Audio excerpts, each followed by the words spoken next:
GPS tuh nggak ngerusak kendaraan karena dia sama kayak aksesoris-aksesoris alarm atau yang lain gitu kan. Apalagi kalau dipasang sama digunakan dengan benar sih.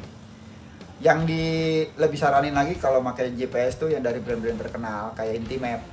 Dia udah customer udah banyak juga dan teknisinya juga profesional.